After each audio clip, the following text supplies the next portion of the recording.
Hi everybody, and welcome to the latest VodCast for Honors Biology at Desert Ridge High School. I'm Mr. Galladay, and today we're going to be continuing our discussion about the cell cycle, the strange life of eukaryotic cells, and we're picking it up where we left off last time. In part one, we talked about the G phase, which was the gap phase, which included both the G1, S, and G2 phases of the cell cycle. And now we're going to be talking about the M phase of the cell cycle. This is a good point to update your table of contents and update the organization in your notebook. And here we go. As you remember, just a little review of what we talked about last time. We said that G1 is the gap 1 phase, in which there is the cell starts off with one copy of the DNA, the genetic material, in the nucleus. And then during the S phase, the DNA is copied, and also the centrioles are copied. During the G2 phase, the cell continues doing whatever job it was doing, but the thing that has changed between the G1 and the G2 is that now we have two identical copies of the genetic material. We also have a total of four centrioles, or two centrosomes, two pairs of centrioles. All throughout this time, our nuclear membrane is still intact, it has not changed, and our cell shape has not really changed. So from all outward appearances, the cell doesn't look any different. But internally, of course, there are some very important differences. Most importantly, of course, is that we have twice as much of the genetic material during G2 as we did in G1.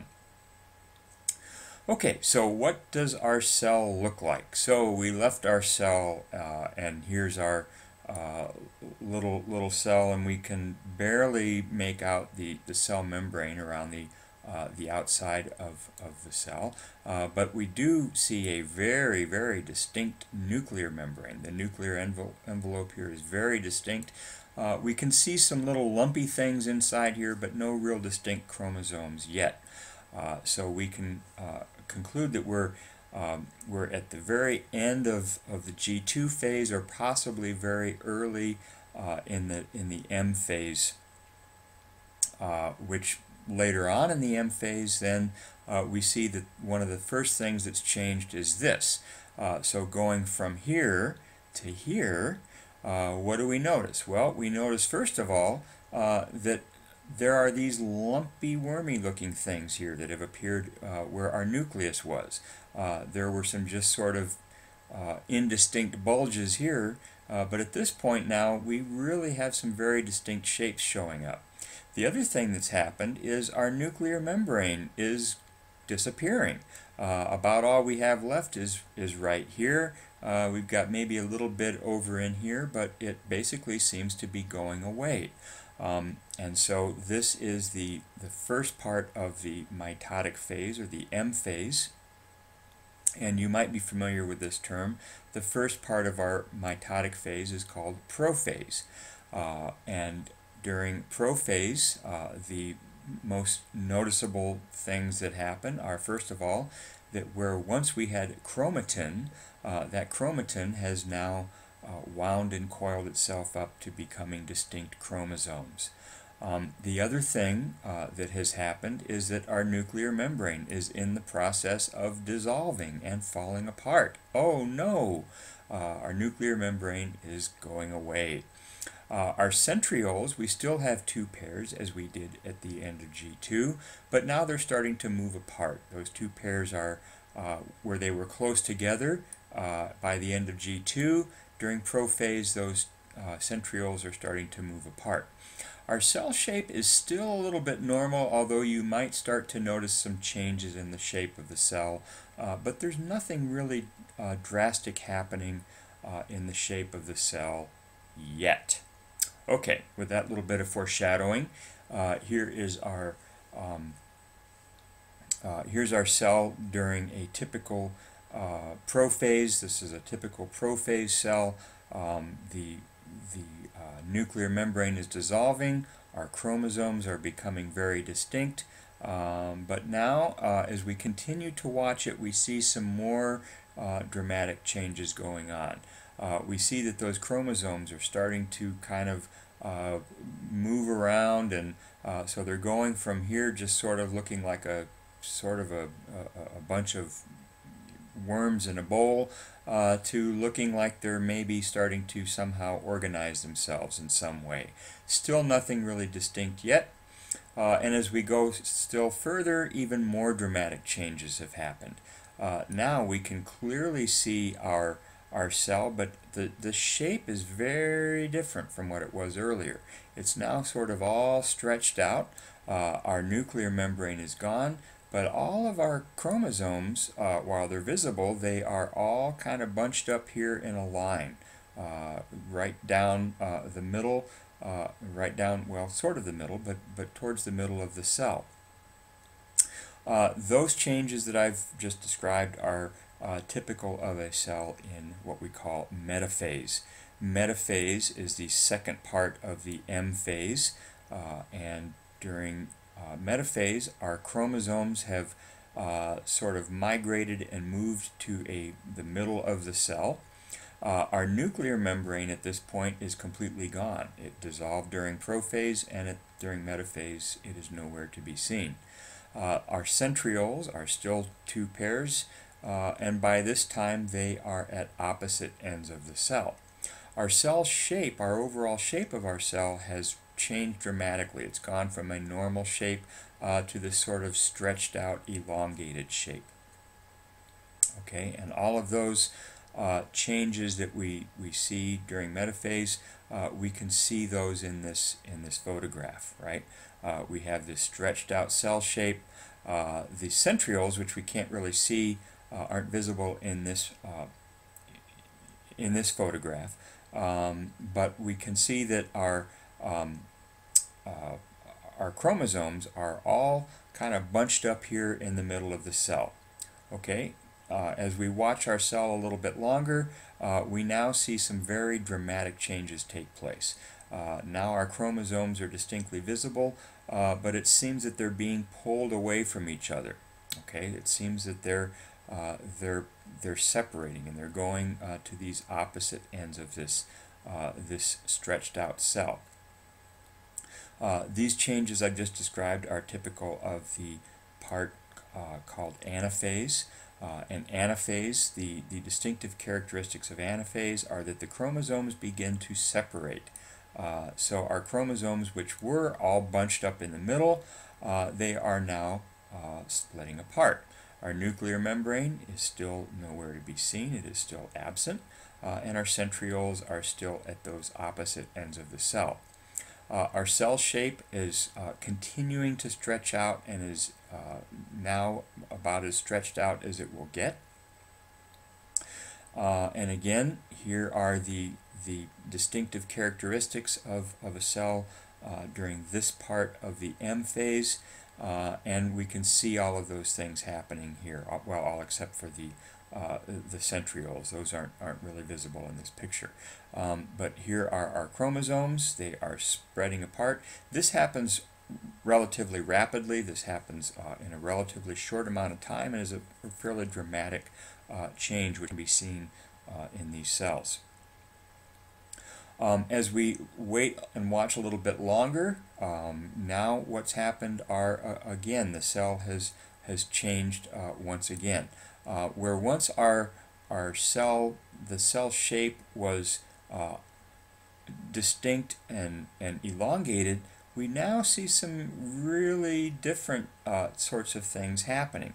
I wouldn't so much call it elongated now, but now we see something else going on. Now we see the change in the cell shape sort of pinching off here.